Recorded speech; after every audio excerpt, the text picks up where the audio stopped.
In a world of breaking news, WKAT breaks the mold. With your generally correct host, Michael J. Katt. Alright, thanks for getting here with me today, YouTube, and people seeking information on the Delphi double murder case. I've given a suspect in this crime, one on which I am positive of him being the suspect in Delphi, Indiana. Well, with a 98% certainty, I should add. So in this video, I shall cover every subtle detail I have on him at this time. I will start with how he was in Delphi on February 13th, 2017. My suspect has a brother that lives in Fort Wayne, Indiana. At the time of February 13th, 2017, my suspect was having major financial problems. He had just filed bankruptcy in January of 2017, resigning from his job shortly thereafter at the end of January or the beginning part of February 2017. He had lost his home and one of his vehicles in that bankruptcy. So I know that at the time of February 13th, my suspect was very short on money, needed housing, or a job offer from probably a family member. I speculate he traveled to his brother's house in Fort Wayne, using the Hoosier Heartland route from Imperial, Missouri, my suspect's place of residence, to Fort Wayne, Indiana, his brother's place of residence. You will note that this route goes right by Monon High Bridge Trail. I feel that my suspect had always taken this route to his brother's house. He had used Monon High Bridge Trail as a general stopping point. Thus, he knew the trails already, which we already know that this suspect did. I maintain that on February 13th, 2017, my suspect had an underlying reason, given the bankruptcy and being unemployed, to visit his brother's house in Fort Wayne, Indiana. For money, housing, maybe a job offer. Taking the Hoosier Heartland route to his brother's place of residence in Fort Wayne would have put him by Monon High Bridge trails. And he paid his brother a visit on that date of February 13, 2017, and it makes good reason why he would have been through the Delphi area at that time. The traffic stop. In this video piece here at the traffic stop, I want you to pay special attention to which hand he is pointing at the officer with when he yells at him. Right here, it appears to be his left hand. Now that could indicate that my suspect is left-handed, but I don't know that. Now, when he backs up away from the officer, and most of this time his hands are in his pockets. Now when he backs up, his hands are in his pockets, and when he steps forward again, his hands are in his pockets. Bridge guy. Suspect. Back to bridge guy. This here is the only voice analysis that we can make. I don't have the tools that the FBI has to do this with, so this is not really a fair and proper comparison between the two. But this is all that we got, so the best that we can do is listen for similarities. Do you understand that? Do you understand that? You do not work for me. You do not work for me. In this piece here, I want to compare my suspect's face to the original composite sketch that we got in Delphi. For this reason, that sketch was done by the FBI over 3 months' time with the 2 eyewitnesses that seen the suspect that day. I don't think the FBI messes up.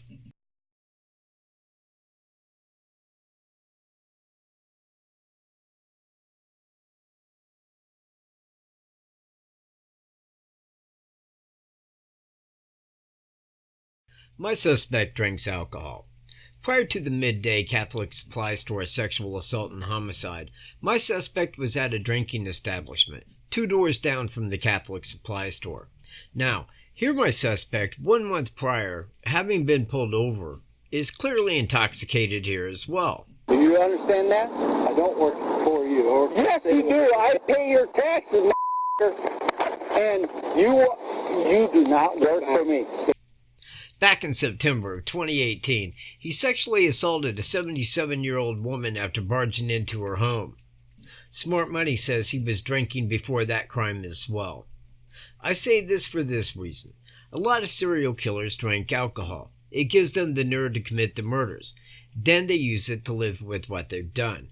Ted Bundy, Ed Kemper, Jeffrey Dahmer, John Wayne Gacy, just to name a few. They all drank, as did my suspect during these attacks. This fits what I'm seeing happened in Delphi, Indiana. Thus the attack was so brazen, and in the middle of the day. I should also make mention of the Evansdale, Iowa murders. They too were brazen, and occurred midday on the 13th as well. Friday, July 13th, 2012.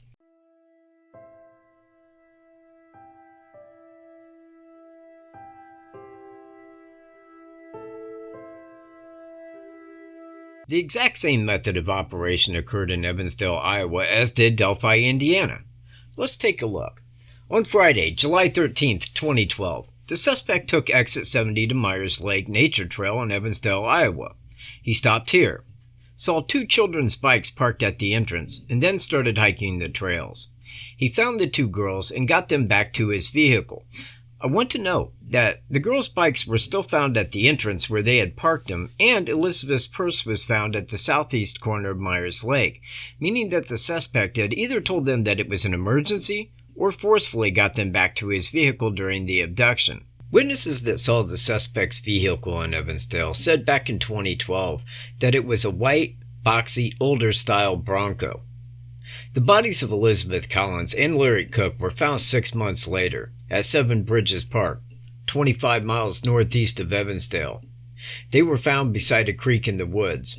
In Delphi, Indiana, 411 miles to the east-southeast of Evansdale, Iowa, on the reversible date of February 13, 2017, the suspect was driving the Hoosier Heartland route on Highway 25 by Delphi, Indiana, pulled off the highway to hike at Monon High Bridge Trail. He waited approximately 3 hours, then abducted 2 young girls who came to the trail to hike. The girls' bodies were found the following day, dead, beside Deer Creek in the woods on private property alongside the trail. No make was given by law enforcement of the suspect's vehicle, but it is said that he had parked by the abandoned building by the trails. Same exact method, with reversible dates. The odds of this are 1 in infinity. A date can only reverse to one other date. 7/13/12, 2/13/17. So yeah, I'm saying the exact same suspect committed both cases. My suspect owned handguns. When filing bankruptcy in January of 2012, my suspect showed he owned handguns and a rifle, a Glock 43, a 6-hour, and a .22 caliber pistol. The document reads 6-hour handgun, but since there is no such thing, that must be a misprint for a 6-hour handgun. I felt from the start that the Delphi suspect had a handgun, as to create duress in the girls, and stop them from screaming or running away. My suspect as well used a handgun in the St. Louis Catholic Supply Store sexual assault and homicide. The make of the handgun he used was never listed publicly by law enforcement. However, it stands fairly certain he likely used one of the handguns listed in this document. I believe he used the same handgun in the Evansdale and the Delphi murders to create duress and get the first victims in Evansdale into his vehicle, and in Delphi to stop them from screaming or running away. My point is, he owned handguns, and has now committed murder with at least one of these handguns in St. Louis. After the Delphi murders occurred, law enforcement came out. They said that the suspect likely changed his appearance, as not to look the same. Now, when my suspect was arrested in St. Louis, people quickly came to me and said, "Ha! His head is shaved and he's gray." To which I said he shaved his head and he was already graying. My suspect is 53, ladies and gentlemen. Now, when he does go back to court again, you will see his hair back out at the same length it was when he was in Delphi. Remember that. But also his beard will be fully out because he's not allowed a razor, for safety concerns, I'm sure. But you will see when he goes back to court that the sides of his head is darker, and being Scottish, of which he is, it is reddish brown hair. Also note, his eyes are not blue. As said the witness that seen him, the woman walking her dogs, she said, "I don't know his exact eye color, but I can tell you this, it was not blue." Well, my suspect's eye color? Not blue. After the Delphi murders had occurred and we got to see a picture of Bridge Guy, my first thoughts turned to a sexual motive, because statistically, in crimes like this, unless it's revenge or a hit, the statistics show it's normally sexual motive. Now, I had said at that time that there was probably DNA at the crime scene in Delphi, and there was, and that may give credence to the fact that it could have been a sexual motive. Now, given that I feel that the same suspect committed both Evansdale and Delphi, I believe both of them was a sexual motivated hit. Now, my suspect down in St. Louis committed a sexual assault upon a 77-year-old lady. At a Catholic supply store, he put him into a back room, had him disrobe, performed sexual acts upon him, which the cashier refused, and he shot her in the head with the handgun, killing her, then sodomized the other two women. Now, that's a sexual motive against females, and I stand to the fact that his motive and the suspect's motive is one of the same. My suspect had never broken the law before. He had never been caught breaking the law. He had never been in jail. He had no DNA in the codex, nor fingerprints in the codex for that reason. Now, I knew that that was a prerequisite for the Delphi suspect because of the interview I did right here with Trooper Kim Riley. Please listen to what he has to say. I mean, what's up with the investigation? I mean, like, how come nothing's came forward? I mean, it seems like a lot of it's just one of those situations where we got a case that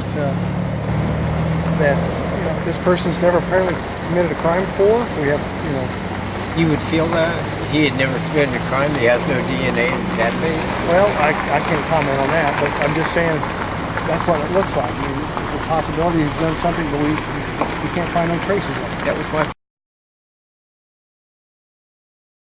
My suspect is Scottish. His ancestors came from Scotland. Now, he must be very prideful in that because all of his personal emails began with Scotsman. Now, if you know anything about Scotsmen, most of them have red hair or a reddish tinge to their hair, as did the Delphi suspect. On day one, and I called this February 14th, the FBI was already in Delphi, Indiana, before the girls' bodies were already found. I thought that that was highly peculiar for the FBI to show up for two girls that was missing. It hadn't been missing 24 hours yet. But after more thought, I now consider that the FBI had seen this scenario as the same as been in other unsolved cases that they were working on. Now, they was there to see if there was dead bodies, and provided that there was, to see if they could get DNA that would fit these other unsolved cases. Now, if my suspect is this same suspect that's in Delphi, he crossed state lines. Now, the same applies if my suspect is the suspect in Evansdale. That makes it a federal offense. That means that the FBI would then have jurisdiction of that case. Now, the FBI cannot speak to my suspect right now. He is in jail. He is facing first-degree murder charges with life without parole. He has a public defender, and just like the other person of interest that was in the Delphi crimes, you cannot speak with him. If they went down to St. Louis to speak with him, they'd instantly be turned away because it does not involve that crime. It is of a different crime, and it is in a different state. They would be turned away. Now, until at which time that his murder charge down there expires through court, no one will be able to talk to him. Okay? Do you understand? No one can speak to him. They will not press murder charges without talking to him firstly. Whether he confesses or not, they want to talk to that suspect first. At the Delphi briefing, local law enforcement said some things that was highly peculiar and gave us new information. One was the new sketch. Now, this new sketch is the primary sketch, as they said, with the old sketch being secondary. Now, the first sketch that was done by the FBI over 3 months' time with the two people that seen him. I don't know how that could have got messed up. Then they hand us a sketch that is a pencil drawing, and they say, well, now the two witnesses don't know whether he was 18 or 40. And then they said the suspect could look younger than his real age. Well, my suspect's 53, so I stand on the fact that he must look younger than his real age. But then it was told to me that they used DNA to get the second sketch and aimed it at a younger age. Well, if that is true, if that is really true, then here is a photo of my suspect at approximately that age. And it does look remarkably alike. It really does. I'm not saying that it was made to look like him, but then again, if it was DNA, it very well was made to look like him. They also gave us the video off of Libby's phone showing the suspect take a step and a half. Now, I have been wanting this and asked for it since May of 2017. Well, here it is. And some things we can see clear. Now, look at the brown item hanging down from his right-hand side under his jacket. I believe that's probably a holster that he carried the handgun in. The big bulge in his jacket, I now feel may be alcohol. It may be a bottle of alcohol that he had with him while hiking. At the briefing, it was also mentioned that law enforcement now feel that the suspect is from Delphi, lives in Delphi, lived in Delphi, or works in Delphi, and that he is between the ages of 18 and 40. Well, I'm calling BS on this. I don't think that that's true at all. And I'll put it to you like this. Over 46,000 tips have been phoned in to the tip line concerning the Delphi suspect. Delphi has a population of 3,500 people.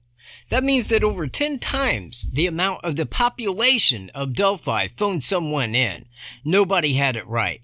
Now, if that suspect was from around Delphi, he would have been arrested within a week or two after the images were released. Guarantee you money on that. In 2 years and 2 months, law enforcement has never one time mentioned a vehicle that was used by the suspect in Delphi. They did at the Delphi briefing, but it took them 2 years and 2 months to do so. Now, having felt that because they did not mention a vehicle very well may not have been used. Going back 7 months ago, I made a video, and it was called The Delphi Suspect's Escape Route, where I explained that if he had no vehicle, he had to come from Delphi. He had to walk the railroad tracks down to the trails, and then walk the trails back to the railroad tracks, and then back into the residential area of Delphi. It's the only way that would have been possible, because he wasn't seen out on a country road, he wasn't seen walking the highway, he wasn't seen walking back into town, and nobody recognized him. But now we know that he did have a car. And I knew that as soon as I found my suspect. I'm like, yeah, he drove. Once I found that, I was fully in the know. So what I am saying here is that I believe that, and I don't believe that law enforcement is 7 months behind me. I think that they are ahead of me. But I think that the local law enforcement is playing stupid for the FBI to continue this going without giving people a person of interest to look at. And that's what I'm doing. I'm giving you that person of interest. I'm telling you it's him. I have not pieced a couple of pieces together, and I'm not using some little piece of evidence as my evidence. I put out a whole lot on this, and I have shown exclusively how it's this guy. Now, I hope that you will see it for what I have given you. In fact, I don't know how statistically somebody could think it's not my suspect. It very well is my suspect. And, I would hope that everybody would look at this, understand it's a federal offense, and that they got to keep quiet till the feds can get down there and talk to him, and he's hit. And as soon as that takes place, you will know, the same as I will know, same as the world will know. My suspect is Bridge Guy. Thanks for viewing, everyone. I will catch you on my next video tomorrow evening. Peace.